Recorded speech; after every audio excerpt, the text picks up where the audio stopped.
नमस्कार साथियों, दिलीवर लॉ में आपका स्वागत है। इंडियन एविडेंस एक्ट सेक्शन 1 पढ़ लिया था हमने। सेक्शन 2 पर चर्चा कर रहे थे। सेक्शन 2 निरसन अधिनियम 1938 की धारा 2 के द्वारा निरसित किया गया। ये क्वेश्चन एक बार जेएलओ में पूछा हुआ है आरपीएससी के द्वारा, और आरपीएससी जो जेएलओ में पूछती है वो एपीओ में पूछ सकती है। तो आप रिपीलिंग प्रोविजन भी ध्यान रखें कि कहाँ पर किस सेक्शन को कब रिपील किया गया। तो अधिनियमितियों का निरसन अधिनियम 1938 की सेक्शन 2 के द्वारा निरसित किया गया। ठीक है। धारा 3 निर्वचन खंड, जहां कहीं आप अधिनियमों में देखोगे इसको परिभाषा खंड बोला जाता है। ठीक है। किस नाम से जानते हैं? परिभाषा खंड, डेफिनेशन क्लोज, कहीं पे निर्वचन खंड। दोनों का एक ही बात है। निर्वचन मतलब इस अधिनियम में निम्नलिखित शब्दों और पदों को जहां जहां प्रयोग किया जाए उसको तत्प्रतिकूल आ से, अगर उससे एडवर्स कुछ बात वहां नहीं लिखी है तो यही अर्थ लेना है जैसा इस अधिनियम में हमने बता रखा है। और यहां पर कुछ शब्दों को डिफाइन करेगा। फायदा यह है हमें कि यहां एक दो नहीं है। जैसे आप सीपीसी पढ़ते हो, सीआरपीसी पढ़ते हो, सीआरपीसी में 2D में परिवाद बता रखा है, सीपीसी में धारा 2 की सब क्लोज 2 में डिग्री बता रखी है। तो आपको वहां एग्जैक्ट आंसर करना होता है। ऑब्जेक्टिव में आता है कि डिग्री कहाँ है, तो आपको धारा 2 का सब क्लोज 2 बताना पड़ेगा। यहां ऐसी कोई बाध्यता नहीं है। आप सेक्शन 3 लिखोगे कि न्यायालय कहाँ परिभाषित है, तथ्य कहाँ परिभाषित है, तो वहां आप डायरेक्ट सेक्शन 3 लिखोगे, वो काफी है आपके लिए। तो सबसे पहली परिभाषा न्यायालय, कोर्ट। ठीक है। इंग्लिश भी देखेंगे, अब इंग्लिश भी हम लेके आए हैं, इंग्लिश पे भी चर्चा करेंगे। कोर्ट, ठीक है। तो कोर्ट इंक्लूड ऑल जज, सभी जज आते हैं, मजिस्ट्रेट आते हैं, और सभी पर्सन आते हैं जो लीगली अथोराइज हैं एविडेंस टेकन के लिए। तो वो सभी व्यक्ति, चाहे जज हो, मजिस्ट्रेट हो, और ऑल अदर पर्सन्स जो लीगली अथोराइज है एविडेंस लेने के लिए, पर एक्सेप्ट आर्बिट्रेटर। आर्बिट्रेटर कोर्ट शब्द के अंतर्गत नहीं आता। तो मध्यस्थ क्या होता है? कोर्ट शब्द के अंतर्गत नहीं आता। ऑल जजेज आते हैं सबसे पहला, सेकंड ऑल मजिस्ट्रेट आते हैं, ऑल पर्सन आते हैं जो किसी से शपथ पर साक्ष्य लेने के लिए अथोराइज होते हैं, legally authorize to take an evidence. ठीक है। हिंदी में देखते हैं, हिंदी हमारा फेवरेट सब्जेक्ट है। ठीक है, भाषा है, मेरी मातृभाषा हिंदी। तो न्यायालय शब्द के अंतर्गत सभी न्यायाधीश, जितने भी जज होते हैं, कहीं पर भी बैठो, चाहे उन्होंने अपने घर पे बैठ के भी किसी का एविडेंस लिया है, तो भी वो क्या होते हैं? न्यायालय। आमतौर पर क्या होता है कि जब किसी व्यक्ति को गिरफ्तार किया जाता है शाम को 4-5 बजे, और वो कोई कन्फेशन करना चाहता है, या रेप के मामले में वो विक्टिम के स्टेटमेंट हो, तो सेम टाइम पर ले जाकर उसको मजिस्ट्रेट के सामने पेश करते हैं, क्योंकि हो सकता है 2 घंटे बाद उसका मूड बदल जाए कि मैं तो नहीं दूंगा जो स्टेटमेंट दे रहा था या कन्फेशन कर रहा था। तो मजिस्ट्रेट के घर पे ही ले जाते हैं शाम को 6-7 बजे। मजिस्ट्रेट अपने घर पे ही उस अभियुक्त को के स्टेटमेंट नोट करता है। सीआरपीसी 164(5) के अंतर्गत अगर वो स्टेटमेंट है, और अगर कन्फेशन है तो 164 के सब क्लोज 1 के अंतर्गत। तो न्यायाधीश अगर घर में भी बैठकर काम कर रहा है और वो न्यायिक कार्य कर रहा है, जुडिशियल वर्क कर रहा है, इट कॉल्ड मजिस्ट्रेट। ठीक है। सिविल मामलों में मजिस्ट्रेट होता है, क्रिमिनल मामलों में मजिस्ट्रेट होता है, सिविल मामलों में न्यायाधीश होता है। तो न्यायालय शब्द के अंतर्गत सभी न्यायाधीश आएंगे, सभी मजिस्ट्रेट आएंगे, और साक्ष्य लेने के लिए वैध रूप से प्राधिकृत सभी व्यक्ति आते हैं। जैसे वैध रूप से प्राधिकृत कौन कौन व्यक्ति हो सकते हैं? कमिश्नर का नाम सुना है? कमीशन निकालते हैं, तो जो कमीशन जिसके नाम से निकाला जाता है उसको बोलते हैं कमिश्नर। अच्छा, ये कमीशन ऐसे लिखते हैं, कमीशन, और कमिश्नर को ऐसे लिखा जाता है। ठीक है। तो जिसके नाम कमीशन निकाला जाता है वो भी वैध रूप से साक्ष्य, शपथ वगैरह, शपथ पर साक्ष्य लेने के लिए प्राधिकृत होता है। पर न्यायालय शब्द के अंतर्गत मध्यस्थ नहीं आते, इस शब्द को हटा देना। ठीक है। ये न्यायालय शब्द के अंतर्गत क्या नहीं आते? मध्यस्थ। कम से कम 20 बार ये क्वेश्चन पूछा हुआ है ऑब्जेक्टिव में कि न्यायालय में सम्मिलित है। पहला न्यायाधीश आ जाएगा, दूसरा ऑप्शन मजिस्ट्रेट आ जाएगा, तीसरा ऑप्शन कमिश्नर आ गया, फोर्थ ऑप्शन आपको मध्यस्थ दे देंगे। तो मध्यस्थ कभी भी नहीं आता। लोक अदालत में बैठने वाला जज आ सकता है, ठीक है, पंच आ सकते हैं, पंचाट वगैरह जो जारी करते हैं, कोई भी व्यक्ति आ सकता है, पर मध्यस्थ नहीं आएगा। ध्यान रखना, एक ही ऑप्शन इरिलेवेंट है कि न्यायालय शब्द के अंतर्गत मध्यस्थ नहीं आते, बाकी सारे ऑप्शन आपको वही देगा जो न्यायालय शब्द के अंतर्गत आते हैं। दूसरी परिभाषा दे रखी है फैक्ट की, ठीक है, नंबर 2 पे फैक्ट को परिभाषित कर रखा। फैक्ट क्या है? तो फैक्ट से अभिप्रेत है और इसके अंतर्गत क्या क्या आता है? कोई वस्तु आती है, जैसे आप कहोगे कि कल संडे थी, क्लास नहीं आई, ये भी एक फैक्ट है, ठीक है। दूसरा कि आप एपीओ को लेके सीरियस नहीं है, ये भी एक फैक्ट है। क्या बता रहा है? मेरी मानसिक दशा को बता रहा है, बता रहा है ना ये मेरी मानसिक दशा को कि मैं एपीओ को लेके सीरियस नहीं हूं। या आपने कहा कि हो सकता है कि कल ऐसी कोई कंडीशन रही हो और ये क्लास नहीं ले पाए हो, तो आप एक कंडीशन बता रहे हो कि हो सकता है कि इंटरनेट प्रॉपर चल नहीं रहा हो, किसी लाइब्रेरी में बैठ के क्लास लेनी हो, लाइब्रेरी में पानी भर गया हो, 3 व्यक्ति जैसे दिल्ली में मरे वैसी कोई बात होगी हो, तो एनी बड़ी इंफॉर्मेशन जो हम एक दूसरे को देते हैं वो फैक्ट होती है। तो फैक्ट के अंतर्गत कोई भी वस्तु हो सकती है कि रमेश के पिताजी के पास कार है, ये क्या है? एक फैक्ट है। वस्तुओं की अवस्था हो सकती है कि उसके घर में तो सारे सामान अस्त व्यस्त पड़े रहते हैं, या उसके घर में सारे सामान बहुत अच्छे से जमे होते हैं। मैंने उसकी किताबें देखी, किताबें इतनी अच्छे से रखी होती है, कवर चढ़े हुई है। मैंने उसकी किताबें देखी, इतने पेन चला रखा है। ये सारी चीज़ें फैक्ट है। वस्तुओं की अवस्था और वस्तुओं का संबंध जो इंद्रियों द्वारा बोधगम्य हो, जो कुछ भी हम आंखों से देख पाते हैं, वो सारी चीजें फैक्ट होती है, ठीक है।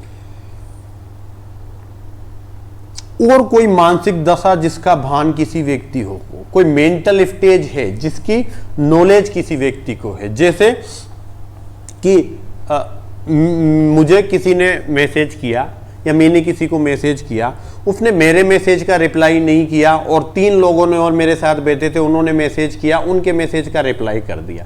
इट मीन्स कि वो मेरे मैसेज को रिप्लाई नहीं कर रहा, उसकी मानसिक दशा मेरे प्रति ठीक नहीं है, वो मेरे से द्वेष रखता है या मुझे प्रॉपर रेस्पॉन्स नहीं देता, जो कुछ भी है आप उसको मानसिक दशा में ला सकते हैं। जैसे एक फैक्ट है कि रमेश के पिताजी ने सुरेश को पीटा और सुरेश के बेटे ने सौगंध खा ली कि मैं रमेश के पिताजी को जब तक नहीं मार देता मैं नहीं बैठूंगा। तो यहाँ उसके मन में हेतुक आ गया। हेतुक एक मानसिक दशा होती है जिसकी वजह से हम कोई कार्य करने के लिए आगे बढ़ते जाते हैं। तो यहाँ मानसिक दशा हेतु हो सकता है, आपका आशय हो सकता है, ठीक है, आपका द्वेष हो सकता है। ये सारी चीजें मानसिक दशा में आती है जो सामने से नहीं दिखती, जो इंद्रियों द्वारा बोधगम्य है। वो तो कोई वस्तु की अवस्था या वस्तुओं का संबंध हो सकता है। जैसे मेरी फेवरेट सब्जेक्ट की बात करें तो मैं कॉन्स्टिट्यूशन से बहुत प्यार करता हूँ। अब आपके लिए सबके लिए आमतौर पे जैसे आरजे सभी मेन से तो आमतौर पे बच्चे यही पूछते हैं, सर कॉन्स्टिट्यूशन छोड़ दे क्या, चल जाएगा क्या? तो उनका मानसिक दशा क्या है? वो कॉन्स्टिट्यूशन के प्रति सहज नहीं है, उनका वो उस कॉन्स्टिट्यूशन के साथ संबंध अच्छे नहीं रहे शुरू से। तो ये चीजें मानसिक दशा और कोई फैक्ट ये तथ्य के अंतर्गत आ जाती। दृष्टांत पढ़ेंगे। अमुक स्थान पे, अमुक का मतलब किसी स्थान पर किसी क्रम में कोई वस्तु स्थित है, ये एक तथ्य है। जैसे आप गए, आपने देखा कि जैसे ही सर हाई कोर्ट में घुसते हैं तो वहां सामने ही गोल जो, या संसद का देख लो, हाई कोर्ट हर कोई आ नहीं पाया हो तो संसद का देख लो कि संसद में घुसते हैं सर, वहां पर आजकल बारिश हो रही है तो टपक रहा है, बीच में एक बाल्टी रखी रहती है। ये क्या हो गया? एक फैक्ट हो गया। अब आपने क्या बताया कि अमुक स्थान संसद, वहां अमुक क्रम में मतलब सेंट्रल हॉल में एक पदार्थ अवस्थित है। क्या अवस्थित है? बाल्टी, जिसमें पानी टपक टपक के गिर रहा है। ये क्या हो गया? एक फैक्ट हो गया। किसी मनुष्य ने कुछ देखा है, कुछ सुना है, ये भी एक फैक्ट है। कि जैसे मैंने सुना कि मेरा भाई यूँ कह रहा था कि वो लड़का तो अगर पढ़ता रहा तो लगभग इस साल नौकरी लग जाएगा। तो ये एक फैक्ट हो गया जो मैंने सुना, मेरे भाई को किसी और से कहते हुए सुना, जो मेरे बारे में कह रहा था या किसी दूसरे के बारे में कह रहा था, जैसा भी है। किसी व्यक्ति ने किसी को कुछ शब्द कहे, ये तथ्य है। जैसे मैं कहूँ सुबह तो उसने मेरे से कहा कि तू दोबारा मत दिख जाना मुझे, अगर दिख गया तो मैं तेरे को बख्शूंगा नहीं। तो ये सारी चीज़ें क्या हो जाएगी? एज ए फैक्ट हो जाती है। कोई व्यक्ति अमुक राय रखता है, कोई विशेष ओपिनियन रखता है, कोई विशेष इंटेंशन रखता है, कोई सद्भावना पूर्वक या कपट पूर्वक कार्य करता है, या विशिष्ट शब्द को विशिष्ट भाव से प्रयोग करता है। हम करते हैं ना, राहुल गांधी के लिए पप्पू शब्द यूज करते हैं विशेष भाव से, या किसी विशेष संवेदना का उसको बान है, या किसी विशिष्ट समय में था, ये एक तथ्य है। ये सारी चीजें फैक्ट है। जैसे मैं एक ओपिनियन रखता हूँ, मैं ओपिनियन रखता हूँ कि most of the coaching mafia के रूप में काम कर रही है, ठीक है। दूसरा, मेरा आशय है कि मैं चाहता हूं कि मेरे किसी कार्य से आप लोगों को मदद मिल पाए। मैं ये कार्य सद्भावना पूर्वक करता हूं, या आपको कपट करने के लिए भी करता हूं, या कोई विशिष्ट शब्द को विशिष्ट भाव से प्रयोग करता हूं। हो सकता है मेरा कोई शब्द को विशेष भाव से प्रयोग करने का मैनर रहा हो, या विशेष संवेदना मतलब सेंस का भान मुझे हो कि उस समय जैसे मैं वहां पर गया, कमरा बहुत गर्म था, या कमरे में से एक विशेष प्रकार की स्मेल आ रही थी जिस बदबू को मैंने सहन किया, और मुझे लग रहा था कि वहां कहीं ब्लड वगैरह होगा। तो ये क्या है, एक स्पेशल सेंस है जिसका भान मतलब जिसकी नॉलेज मुझे है, या किसी विशिष्ट समय पर मुझे उसकी नॉलेज थी। ये सारी चीजें फैक्ट है। किसी व्यक्ति की अमुक ख्याति, हम बात करते हैं ना कि कोई पर्सन रिगार्डिंग ही कर लो कि यार वो बहुत अच्छा व्यक्ति है, हम उसके बारे में एक जनरल ओपिनियन बनाते हैं कि वो बहुत अच्छा व्यक्ति है, हमने उसके बारे में ये शब्द कहा, ये एक फैक्ट है कि मेरी निगाह में वो अच्छा व्यक्ति है, या उसकी एक अच्छी ख्याति है, ठीक है। तो सारी चीजें इस दुनिया में जो कुछ चल रहा है फैक्ट है। क्या फैक्ट नहीं है, ऑब्जेक्टिव में दूंगा, एक दो क्वेश्चन आपको समझ आ जाएगा कि ये फैक्ट है या नहीं है। इंग्लिश देख लेते हैं। फैक्ट मीन्स क्या होगा, इसमें क्या क्या इंक्लूड है। Anything, state of things, relation of things. तीन चीजें आती है। कोई भी वस्तु हो सकती है, उनकी स्टेट्स हो सकती है, थिंग्स की स्टेट्स हो सकती है, थिंग्स के रिलेशन हो सकते हैं। Capable of being perceiving by the sense, जो भी आंखों से देखी जा सकती है, ग्रहण की जा सकती है, वो सारी सेंस का मतलब इंद्रियों से। मेरा आंखों का मतलब 5 इंद्रियां होती हैं, आपने आंख, कान, नाक, मुंह और क्या होती है, त्वचा, 5 इंद्रियां होती है। तो इनमें से जिस भी सेंस से आपने किसी चीज को केपेबल हो रिसीव करने के लिए, परसीव करने के लिए, वो सारी चीजें जो आप इनसे देख पा रहे हो, सहन कर पा रहे हो, वो सारी चीजें फैक्ट है। एनी मेंटल कंडीशन, किसी व्यक्ति की कोई मेंटल कंडीशन है, of which any person is कंसिशियस, ठीक है। तो ये सब चीजें क्या होगी, फैक्ट है। इलिस्ट्रेशन है that there are certain object arranged in a certain order in a certain place is fact। कुछ सर्टेन ऑब्जेक्ट हैं जो कैसे अरेंज है, सर्टेन ऑर्डर में है, किस जगह पर, सर्टेन प्लेस पर, ये एक फैक्ट हो गया। That a man heard and saw something, किसी व्यक्ति ने कुछ सुना है, कुछ देखा है, is a fact. That a man said certain word is a fact, किसी व्यक्ति ने कोई सर्टेन वर्ड कहे हैं, वो भी फैक्ट है। That a man hold a certain opinion, has a certain intention, act in good faith or fraudulently, or uses a particular word in a particular sense, or each or was at a specific time conscious of a particular sensation is a fact, or that a man has a certain reputation is a fact। अगर कोई व्यक्ति special reputation रखता है, ये भी क्या हो गया, एक फैक्ट है, ठीक है। तो आप फैक्ट की परिभाषा पूछी जा सकती है, अच्छे से ध्यान रखना तथ्य क्या होता है, किस चीज को हम तथ्य कहते हैं। रिलेवेंट, 2 शब्द इस पूरे अधिनियम में आप सेक्शन 5 से 55 तक स्पेशल पढ़ोगे, सेक्शन 5 से लेकर 55 तक। एक तो विवादक तथ्य, दूसरा सुसंगत तथ्य।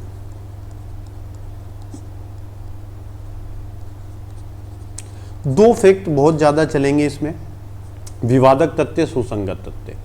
विवादक तथ्य क्या होता है, जिस पर 2 पक्षों में डिस्प्यूट है। विवादक तथ्य क्या होता है, जिस पर 2 पक्षों में प्रॉपर्ली डिस्प्यूट है, उसको कहते हैं विवादक तथ्य। यहां परिभाषित करेंगे, परिभाषा पढ़ेंगे। और सुसंगत क्या होता है कि जो हमारे सामने विवादक है, जिस बात पर हमें एविडेंस लेना है, जो डिस्प्यूट का मैटर है। एक कोई प्रॉपर प्लाट है जयपुर के अंदर, मैं कह रहा हूं ये प्लाट मेरा है, और आप में से कोई स्टूडेंट कह रहा है कि ये प्लाट मेरा है। अब हमारा किस बात पे, उस प्लाट के टाइटल को लेकर एक दूसरे से डिस्प्यूट है। मैं कह रहा हूँ मेरा टाइटल है, आप मना कर रहे हो कि इनका नहीं है, मेरा है, क्योंकि मैं कोर्ट में ये बात लेके आया कि मेरा टाइटल है और आपने उसको डिनाई किया, इनका टाइटल नहीं है, मेरा टाइटल है। तो डिस्प्यूट मैटर क्या हो गया कि इस प्लॉट का टाइटल किसके पास है।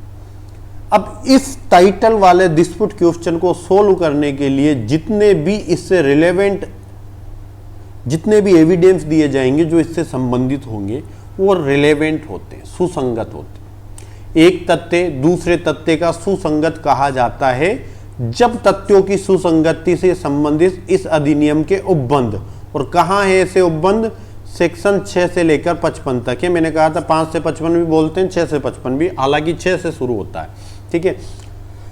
तो एक फैक्ट दूसरे फैक्ट से रिलेवेंट कहा जाता है, एक तथ्य दूसरे तथ्य से जुड़ा हुआ कहा जाता है, सुसंगत कहा जाता है जब तथ्यों की सुसंगति से संबंधित इस अधिनियम के प्रोविजन के किसी भी प्रकार में से, निर्दिष्ट प्रकारों में से किसी भी प्रकार से वह तथ्य दूसरे से सुसंगत है।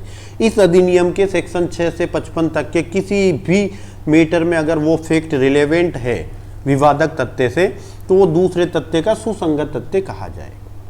कैसे होगा, जैसे अब आपके लिए, आप एपीओ का एग्जाम दे रहे हैं, आपके लिए रिलेवेंट क्या है कि आप लॉ की किताबें पढ़ोगे। अब आप लॉ की किताबें कौन सी पढ़ोगे, जो आपके सिलेबस की है, चाहे उस पर किसी भी अलग अलग ऑथर की बुक लेके आ जाओ आप, ठीक है। जो लोग कह रहे हैं कि एविडेंस के लिए कौन सी बुक पढ़े, देखो हिंदी मीडियम इंग्लिश मीडियम में 2-2 ऑथर की बुक आती है, कोई भी लिया, वो सारी अच्छी बुकें हैं। इतना ज़्यादा एविडेंस में बुक पढ़ने की नहीं, बुक पढ़नी है सीआरपीसी आईपीसी में पढ़ें, ठीक है। एविडेंस बुक पढ़ने लायक मैटर नहीं है, उतना ही है जितना मैं आपको एक एक कंसेप्ट पे जाके बता दूंगा कि यहाँ से ये क्वेश्चन मेंस का आएगा, ऐसा टाइप का क्वेश्चन पूछा जाएगा, ऑब्जेक्टिव इस टाइप का आएगा, ठीक है। तो अभी क्या है कि आपका पढ़ने के लिए सिलेबस की जो जो किताबें हैं वो सारे रिलेवेंट फैक्ट हैं, पर मैं कह दूँ कि यहाँ आप एपीओ के लिए संविधान पढ़ो, इरिलेवेंट है भाई। एपीओ के सिलेबस से जब वो जुड़ा हुआ ही नहीं है, एक तथ्य क्या है, आपका सिलेबस है, से दूसरे तथ्य से सुसंगत कहा जाता है जब वो उससे जुड़ा हुआ हो, उसके काम के हो।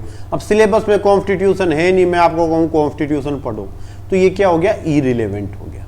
कि इसका क्या लेना देना है भाई, हमारे मामले सामने जो कोर्ट में मैटर रखा है वो तो सिलेबस पे चर्चा है, और आप सिलेबस से इरिलेवेंट चीज कोर्ट में पेश कर रहे हो, तो वो सुसंगत नहीं कहा जाएगा। तो सुसंगत एक तथ्य से दूसरा तथ्य वहीं सुसंगत होता है जहां इस अधिनियम के जो प्रोविजन बता रखे हैं 6 से 55, उनमें से किसी भी सेक्शन के अंतर्गत कोई रिलेवेंट है, एक दूसरे से संसक्त है। संसक्त का मतलब होता है जुड़ा हुआ है। तो एक तथ्य से दूसरा तथ्य जुड़ा हुआ है 6 से 55 के अंतर्गत, उसको मानेंगे रिलेवेंट फैक्ट। क्लियर है, परिभाषा सिंपल है, एक तथ्य दूसरे तथ्य से जुड़ा हुआ कहा जाता है जब तथ्यों की सुसंगति से संबंधित इस अधिनियम के प्रोविजन में से किसी भी प्रकार से वह तथ्य दूसरे तथ्य से संसक्त है, जुड़ा हुआ है।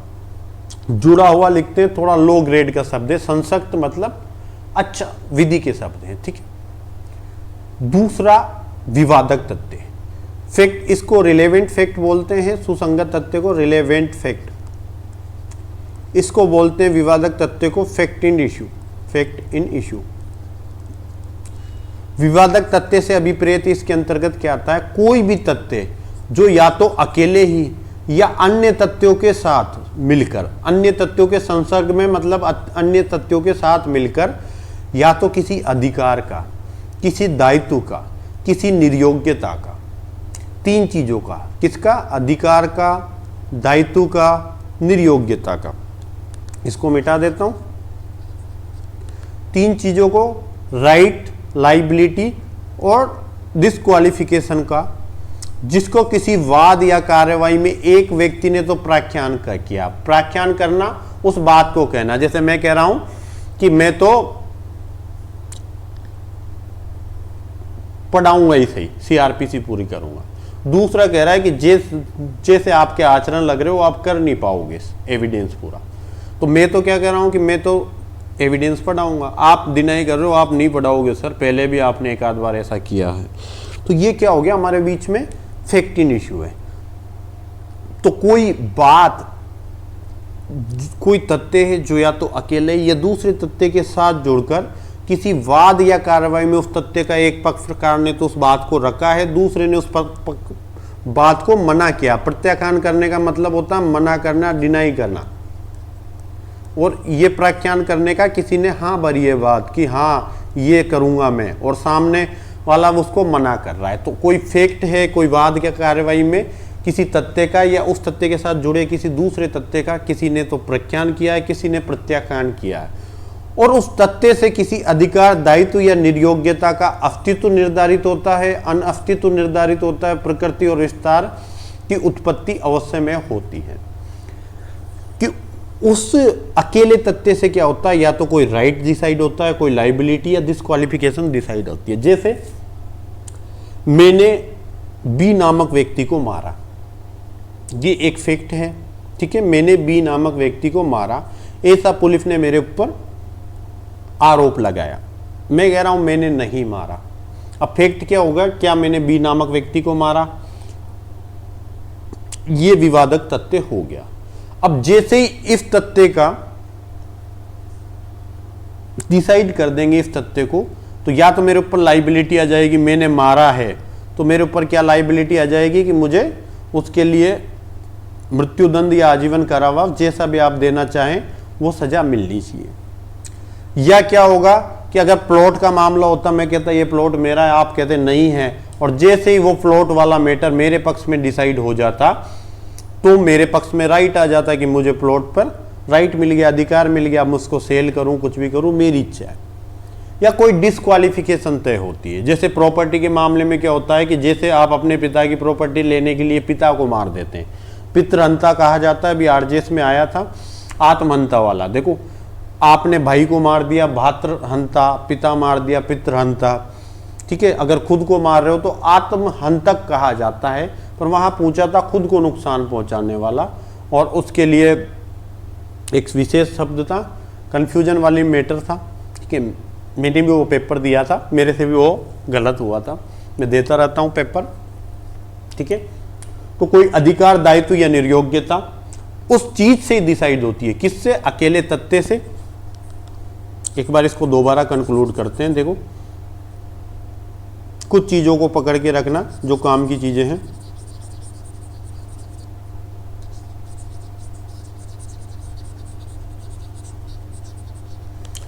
कि कोई भी फैक्ट है, या तो उस अकेले फैक्ट से, जैसे ये डिसाइड हो जाए पहले कि मैंने बी को मारा है, या तो इस अकेले फैक्ट से ही, या फिर पहले मैटर ये है कि मैं कह रहा हूं मैं उस दिन उसके घर गया ही नहीं था, मैं तो उस दिन अमेरिका था, वो कह रहा है ये मेरे घर आया था।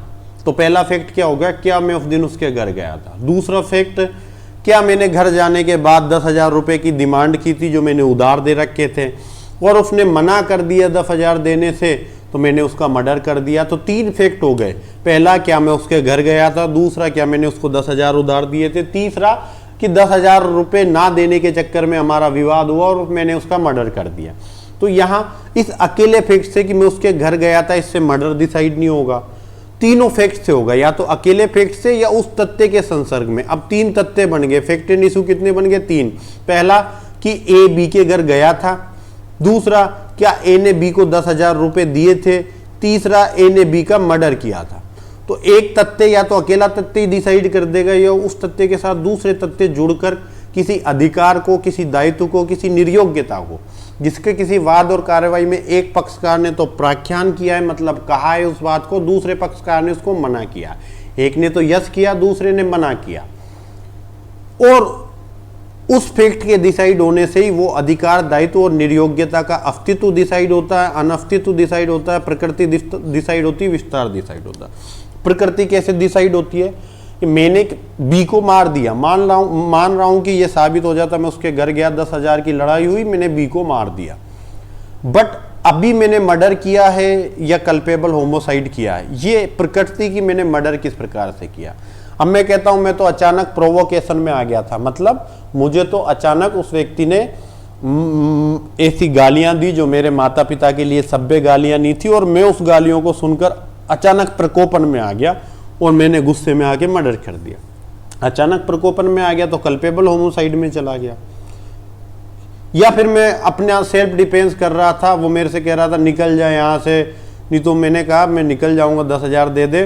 सिर्फ वो तलवार उठा के ले आया, मैंने खुद के बचाव में एक डंडा उठाया और उसने तलवार से मारा और मैंने उस डंडे से तलवार को रोकना चाहा तो तलवार तो नीचे से निकल गई और डंडा उसके सिर में पड़ गया और वो मर गया। तो यहाँ मैं क्या कहूँगा, एक्सीडेंटल डेथ थी, मेरा उसको मारने का वो नहीं था। 304 ए में चला गया। तो यहाँ प्रकृति तय होती है कि उस कार्य के डिसाइड होने से आपका नेचर तय होता है कि आपने अपराध कैसा किया, उसके लिमिट तय होती है, किस विस्तार तक आपने अपराध किया या नहीं किया, अस्तित्व अनअस्तित्व, एग्जिस्टेंस नॉन एग्जिस्टेंस तय होता है। तो ये सारी चीजें विवादक तथ्य है। तो वो फैक्ट जिसके अकेले से या अन्य फैक्ट के साथ मिलकर कोई अधिकार, कोई दायित्व, कोई निर्योग्यता का अस्तित्व अनअस्तित्व प्रकृति विस्तार तय करता है, वो फैक्ट एंड इश्यू कहलाता है, जिसका किसी वाद या कार्यवाही में एक पक्षकार ने तो प्रख्यान किया था और दूसरे ने प्रत्याख्यान किया था। जैसे मैंने बोला वैसे ही याद कर लेना। कोई भी तथ्य जो अकेले में या अन्य तथ्यों के साथ मिलकर या अन्य तथ्यों के संसर्ग में किसी अधिकार, दायित्व, निर्योग्यता का अस्तित्व अनस्तित्व प्रकृति विस्तार की उत्पत्ति तय करता है, जिसका किसी वाद या कार्यवाही में प्रख्यान या प्रत्याख्यान किया गया था, उसे विवादक तथ्य कहते हैं। डेफिनेशन ऐसी की ऐसी लिखाना, 10 बार बोलोगे याद हो जाएगी। स्पष्टीकरण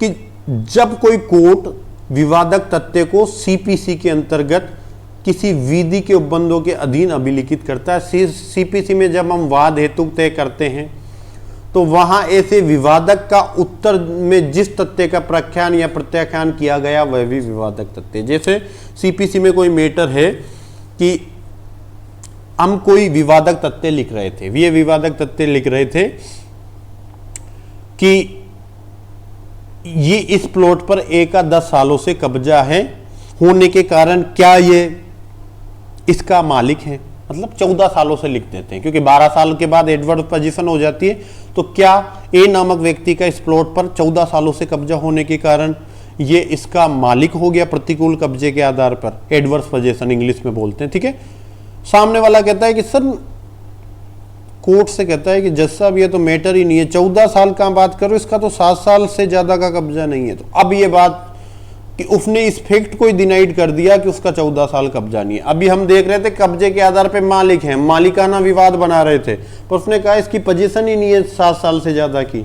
तो अब दूसरा फैक्ट एंड इशू बन गया कि क्या 14 साल ये से कम की पोजीशन है या 7 साल की पोजीशन है, ये फैक्ट एंड इशू बन गया। तो सिविल मामले में कोई एक फैक्ट एक व्यक्ति ने कहा, दूसरा डिनाई कर रहा, वो भी विवादक इशू बन जाता है। क्षय की हत्या का क्या अभियुक्त है, क्षय की हत्या करने के लिए क्या अभियुक्त है, तो इस मामले में क्या क्या विवादक तथ्य हो सकते हैं कि ए ने बी की मृत्यु कारित की, ये विवादक तथ्य हो गया। क्या ए का इंटेंशन बी की मृत्यु कारित करने का था, पहला ये कि क्या ए ने बी की मृत्यु कारित की, ए ने बी का मर्डर किया।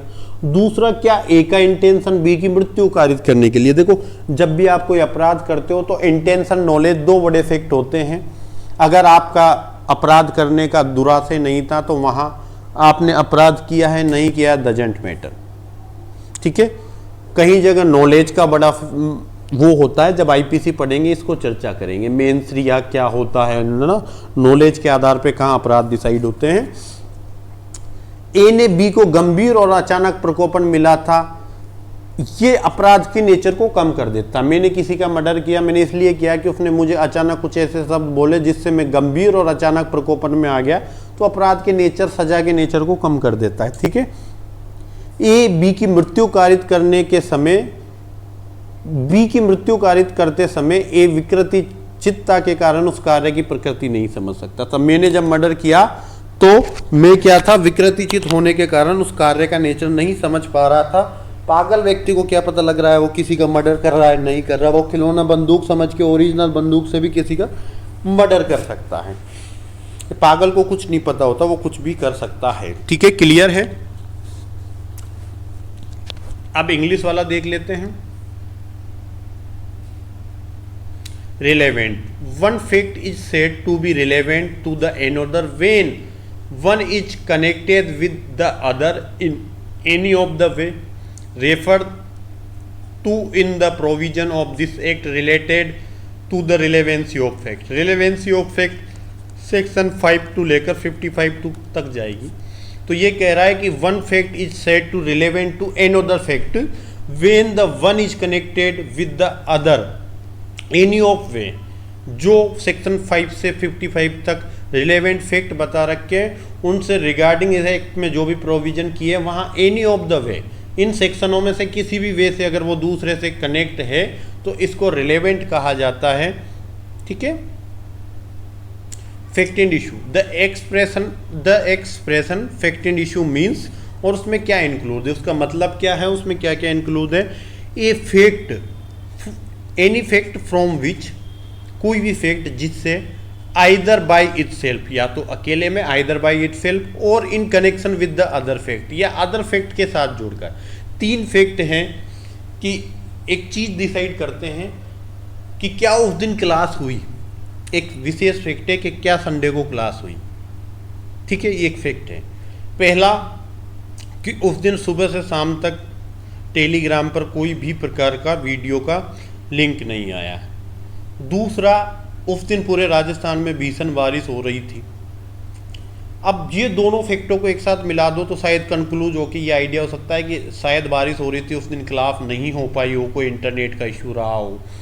एक दूसरा फैक्ट ये हो सकता है कि अगर क्लास होती तो संभवतः टेलीग्राम पर लिंक आता। तो दो फैक्ट को मिलाकर एक साथ डिसाइड हो सकता है क्लास हुई थी या नहीं हुई थी। एक और फैक्ट कोई भी हो, तीसरा भी हो सकता है इसके रिगार्डिंग। तो जब कोई फैक्ट, एनी फैक्ट फ्रॉम विच, या तो वो इटसेल्फ अकेला ही डिसाइड कर दे या इन कनेक्शन विद अदर फैक्ट क्या डिसाइड करे, एग्जिस्टेंस, नॉन एग्जिस्टेंस, नेचर और extent of any right, liability और डिसेबिलिटी।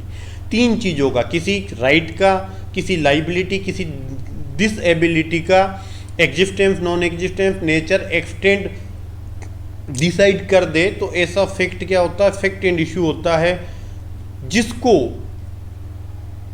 किसी प्रोसीडिंग या सूट में किसी पक्षकार ने असर्टेन किया था और दूसरे ने उसको डिनाई किया था। तो असर्टेन और डिनाई इन एनी शूट और एनी प्रोसीडिंग नेसेसरी फॉलो।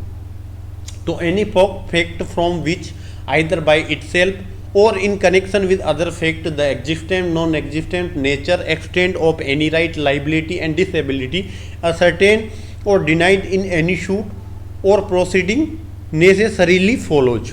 ठीक है। Explanation, whenever under the provision of the law of the time being in force relating to civil procedure, civil procedure का कोई भी उस समय इन फोर्स में जो भी उस समय एक्ट, उस टाइम पर कोई एक्ट था, प्रोविजन था, वहाँ any court record the issue of fact, the fact to be asserted और deny in the answer of such issue is a fact in issue. देखो, सिविल मामलों में दो चीज़ें होती है। एक, आप लेके आते हो प्लेंट में अपनी बात लिख के लाते हो कि इसने मेरे पैसे नहीं दिए, ये नहीं दिए, मुझे रिलीफ दिलाया जाए।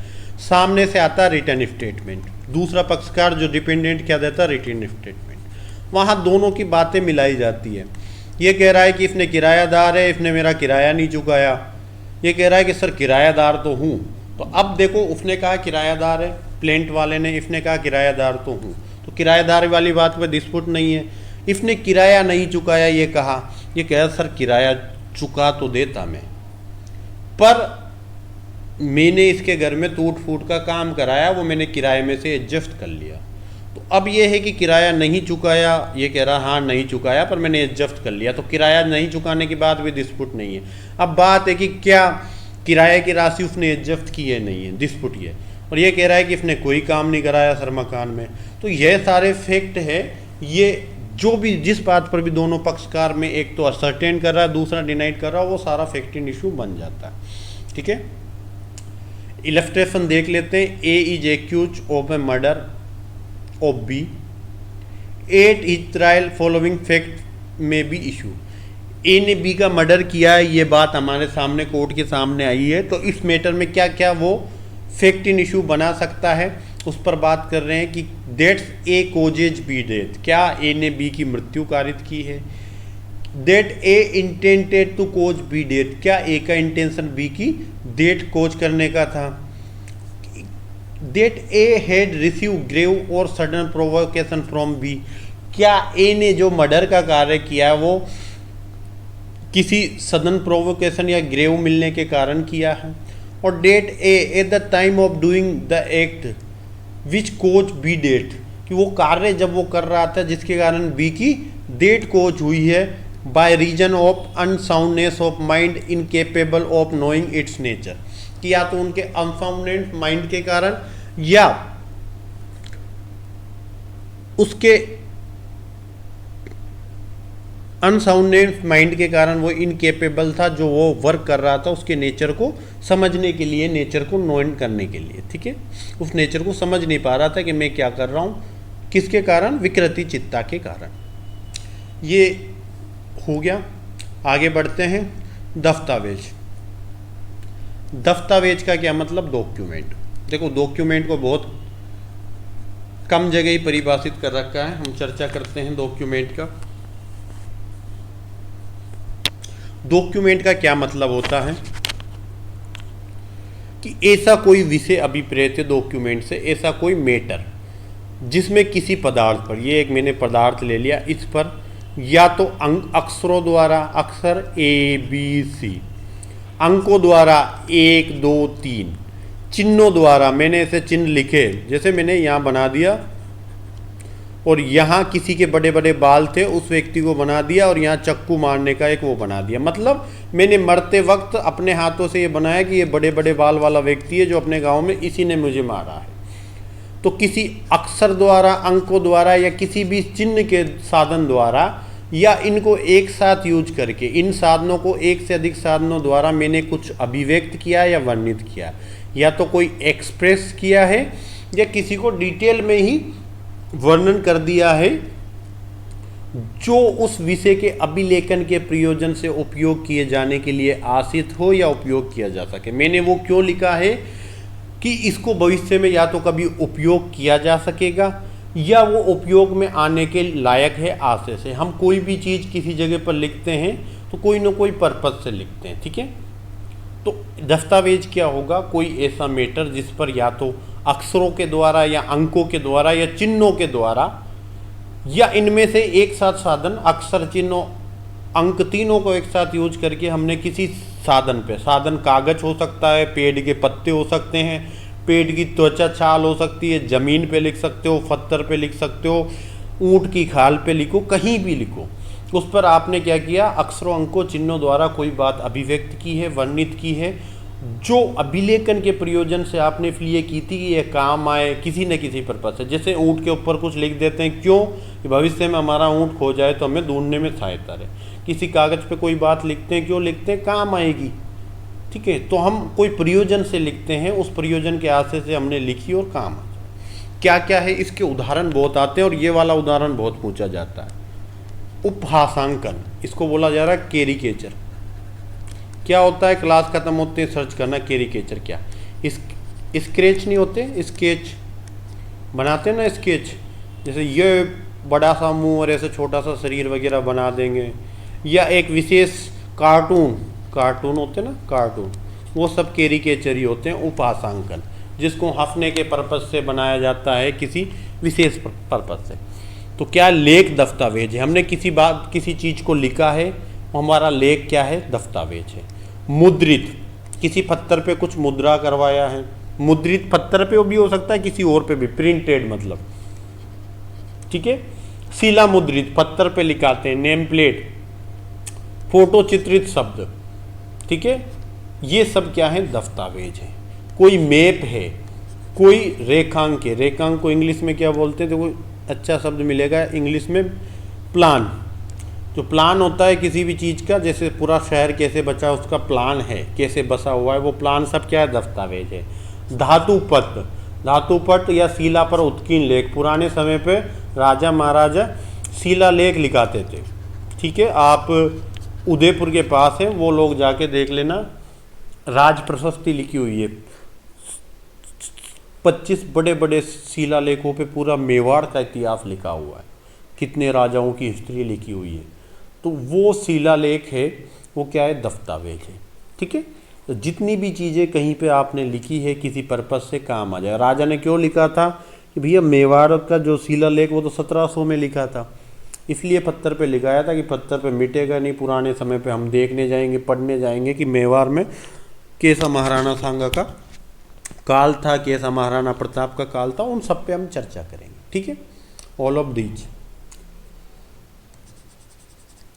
एविडेंस साक्ष्य क्या होगा? एविडेंस शब्द से अभिप्रेत इसके अंतर्गत आते हैं क्या?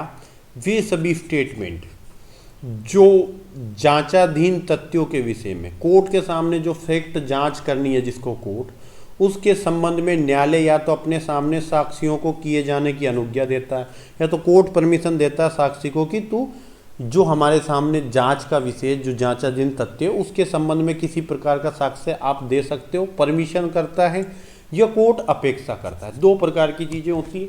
एक तो क्या होता है कि कोर्ट के सामने कोई मैटर है विवादित, कि क्या नए कानून आएंगे एपीओ में, एक विवादित फैक्ट है। तो एक तो कोर्ट क्या करेगा, आपको नए कानून आने चाहिए इसके बारे में साक्ष्य देने की अनुज्ञा देगा। आप आओगे क्योंकि आप पक्षकार हो, आप केस लेके आए हो कि सर नए कानून आने चाहिए, कोर्ट के अंदर रिट पिटीशन लेके आए, और कोर्ट क्या कहेगा, भाई लाओ, जो पिटीशन लेके आता है वही साक्ष्य देकर उसको साबित करता है, ठीक है। तो कोर्ट आपको परमिशन देगा साक्ष्य देने की। दूसरा, कोर्ट को जब लगता है किसी मैटर में कि यार ये साक्ष्य जो दोनों पक्षों के आए इनके आधार पर जजमेंट नहीं किया जा सकता, तो कोर्ट खुद भी अपने विटनेस बुला सकता है। उसको बोला जाता है कोर्ट विटनेस। सीआरपीसी में सेक्शन 311 में कोर्ट विटनेस बुलाए जाते हैं, ठीक है। तो कोर्ट अपनी तरफ से किसी को भी विटनेस बुला सकता है और वो आकर साक्ष्य देगा। तो या तो जिसको परमिशन दिए जो कोर्ट में आया साक्ष्य देने के लिए उसको तो अनुज्ञा देते हैं जिसे पक्षकार लाता है, और किसी को बुलाता है सीआरपीसी 311 में तो उसको उससे अपेक्षा करता है कि वो कोर्ट के सामने जो जांचाधीन तथ्य उसके संबंध में साक्ष्य दे। तो ऐसे कथन क्या कहलाते हैं? मौखिक साक्ष्य। तो वे सभी कथन जो कोर्ट के सामने इंक्वायरी का सब्जेक्ट है उसके रिगार्डिंग एविडेंस देने के लिए कोर्ट या तो परमिशन देता है या आपसे अपेक्षा करता है कि आप उस मैटर पर एविडेंस दें, उन सभी को क्या कहा जाता है? मौखिक साक्ष्य, ओरल एविडेंस कहा जाता है। ऐसे कथन मौखिक साक्ष्य कहलाते हैं, ठीक है। दूसरा, न्यायालय के निरीक्षण के लिए पेश की गई सब दस्तावेजें, जिसमें इलेक्ट्रॉनिक एविडेंस भी आता है, ऐसी सब दस्तावेजी साक्ष्य कहलाते। कोर्ट के सामने जो कुछ भी आपने डॉक्यूमेंट पेश किया जिसमें इलेक्ट्रॉनिक एविडेंस भी आता है। इलेक्ट्रॉनिक एविडेंस कोई पीडीएफ है, कोई स्क्रीनशॉट है, कोई व्हाट्सअप मैसेज रिसीव हुआ है, कोई जितने भी मोबाइल के अंदर एविडेंस के रूप में रखे रहते हैं, चाहे वीडियो ऑडियो हो किसी प्रकार का, ये सब भी क्या है? डॉक्यूमेंट्री एविडेंस माना जाता है। तो न्यायालय के निरीक्षण के लिए न्यायालय के सामने हमने सर आप देखो ये आदमी 10वीं फेल है जो हमें लॉ पढ़ा रहा, ठीक है। तो आप न्यायालय के निरीक्षण के संबंध में एक दस्तावेज पेश करोगे, मेरी मार्कशीट की ये व्यक्ति 10वीं में फेल है जो हमें क्या पढ़ा रहा है? लॉ पढ़ा रहा है। तो ये क्या हो गया? डॉक्यूमेंट्री एविडेंस हो गया, मेरी 10वीं की मार्कशीट है। इसके अंतर्गत इलेक्ट्रॉनिक एविडेंस भी आ जाता है, ठीक है। वो कहाँ पर रखते हैं? एक डिजी लॉकर में हमारे सारे डॉक्यूमेंट रहते हैं, वहाँ भी आपने डिजी लॉकर भी पेश कर दिया, वो भी सब इलेक्ट्रॉनिक एविडेंस है, मेरी 10th की मार्कशीट वहाँ पे मिल जाएगी। तो ये साक्ष्य शब्द की परिभाषा थी। साक्ष्य देखो 3 प्रकार का होता है। पहला मौखिक साक्ष्य, दूसरा दस्तावेजी साक्ष्य, तीसरा होता परिस्थिति जन्य साक्ष्य। परिस्थिति जन्य साक्ष्य,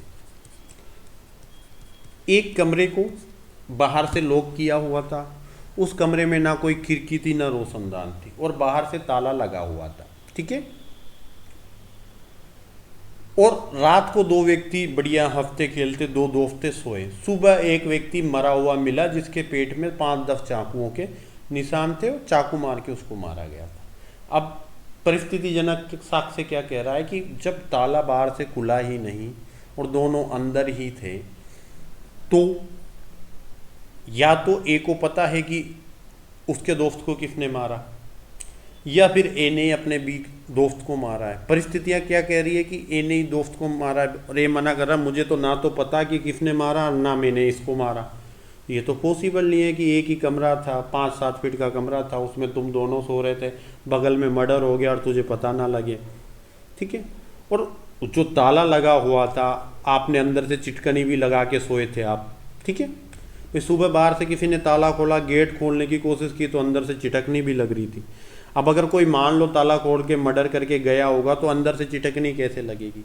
या तो उसका दोस्त मर्डर में इन्वॉल्व है। तो ये परिस्थितिजनक साक्ष्य होते हैं, सर्कमस्टांसेस एविडेंस। फोर्थ कैटेगरी आप बता सकते हो भौतिक साक्ष्य, जैसे ताजमहल है।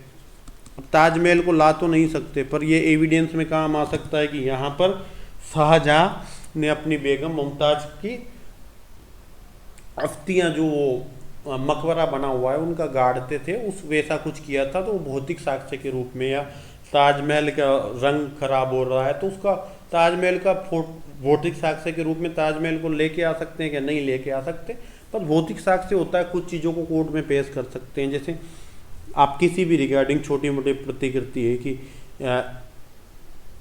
इसी से, जैसे मैं जिस सिस्टम से पढ़ा रहा हूँ इस सिस्टम को कोर्ट के सामने पेश करोगे, इसी से वो पढ़ाते थे, ठीक है। तो ये क्या हो गया? एक भौतिक साक्ष्य हो गया, ठीक है। इंग्लिश देख लेते हैं इनको चारों को। Documents means any matter express और describe upon any substance. Documents means क्या होगा? कोई भी मैटर जो आपने एक्सप्रेस किया या डिस्क्राइब किया है, किस पर? किसी सब्सटेंस पर। किसके द्वारा? By the mean of letter, by the mean of figure, by the mean of mark, या by more than one of those means. कि documents mean any matter express and describe upon any substance by the mean of letter, by the mean of main figure or by the mean of mark, या more than one of these means. इन तीनों में से किसी भी mean का एक से ज़्यादा यूज किया, चाहे आप लेटर के साथ मार्क्स कर रहे हैं, चाहे लेटर के साथ फिगर कर रहे हैं, या फिगर के साथ मार्क्स कर रहे हैं, या लेटर के साथ डायरेक्ट मार्क्स कर रहे हैं, जैसे भी आपको लगता। किस लिए? इंटेंड टू यूज और विच में बी यूज, कि या तो इसको उपयोग करेंगे या भविष्य में कभी उपयोग में आ सकेगा। For the purpose of recording of this that matter, इस मैटर को इस पर्पज से रिकॉर्ड किया है कि वो भविष्य में कभी काम आ सकेगा। A writing is a document, किसी ने कुछ लिखा है वो डॉक्यूमेंट होगा। Word printed, lithographs and photographs are document, किसी का फोटोग्राफ है, कुछ लिखा है, लिथोग्राफ, वो सब डॉक्यूमेंट है। ए मैप और प्लान भी डॉक्यूमेंट है। An inscription of a metal plate, क्या? An inscription of the metal plate or stone is a document. आपने किसी मेटल प्लेट पर कुछ लिखा है, कोई पत्थर पर कुछ लिखा, वो भी। ए कैरिकेचर इज ए डॉक्यूमेंट, ये बहुत पूछा जाता है, इंपॉर्टेंट लगा लेना कि क्या कैरिकेचर निम्न में से कौन डॉक्यूमेंट का उदाहरण नहीं है, ठीक है।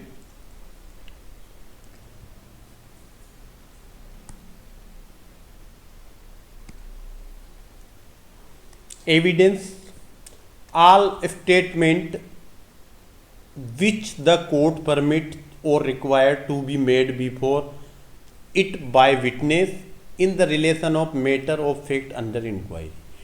all statement which is court permit, या तो कोर्ट उसको परमिट करता है या कोर्ट को रिक्वायर है, किसके लिए? कि उसके सामने जो इंक्वायरी हो रही है किसी फैक्ट की या मैटर ऑफ फैक्ट की, उसके रिगार्डिंग, उसके रिलेशन में विटनेस के द्वारा कोई बात कही जाए या कोई बात कहने की न्यायालय उसको अपेक्षा करता है। तो all statement which the court permit or required to be made before it by witness in relation to matter of fact under inquiry or such statement call be oral evidence, ठीक है।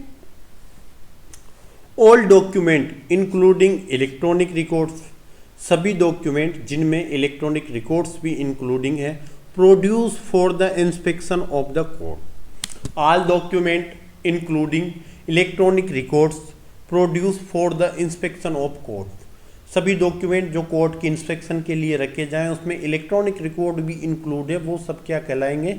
सच document are called the documentary evidence, ठीक है। Clear है? अब इस section 3 की सबसे important चीज, prove, disprove, not prove. Prove, disprove, not prove. Prove क्या होता है, डिसप्रूव क्या होता है, नॉट प्रूव क्या होता है। इन तीनों के साथ हमें 3 चीजें और पढ़नी होती है, may presume, shall presume, conclusive proof. अभी 48-49 मिनट हो चुके हैं, मैं 1 घंटे की क्लास लेने वाला था। मैं चाहूँ तो इनको पढ़ा दूँ प्रूव डिसप्रूव को, पर मैं इसको रोक रहा हूँ। रीजन क्या है कि इसके साथ हमें सेक्शन 4 पढ़ना है, और सेक्शन 4 न केवल एपीओ के लिए इंपॉर्टेंट है, सेक्शन 3 की भी है 3 परिभाषा, प्रूव डिसप्रूव दोनों इंपॉर्टेंट है। इसके साथ may presume, shall presume, on conclusive proof, ये सब भी इंपॉर्टेंट है। ठीक है, और वेरी वेरी इंपॉर्टेंट है। आरजीएस में भी लगातार अल्टरनेट में पूछा जाता है मे प्रिज्यूम, सेल प्रिज्यूम और कंक्लूसिव प्रूफ। तो कल डिटेल में इन पर चर्चा करेंगे, और संडे को किसी कारण से क्लास नहीं आ पाई, बाकी आपकी कंटिन्यू 5 o'clock क्लास अपलोड मिलेगी आपको। आप अपनी तैयारी कंटिन्यू रखो, 1-2 दिन में सीआरपीसी की भी क्लास स्टार्ट हो जाएगी, आज नहीं तो कल 1-2 दिन में आपकी सीआरपीसी की क्लास भी स्टार्ट कर देंगे। थैंक यू सो मच, और चिंता मत करो, जितना भी प्री और मेंस के क्वेश्चन आएंगे मैं बताता चलूँगा। आप छोटे इन एक्टों को तो एक बार पूरे लर्न कर लो, इनसे बाहर कोई कंसेप्ट है वो भी आपको बताता चलूँगा, इसमें बताता चलूँगा कौन सा क्वेश्चन आता है कौन सा नहीं आता। ठीक है, थैंक यू सो मच।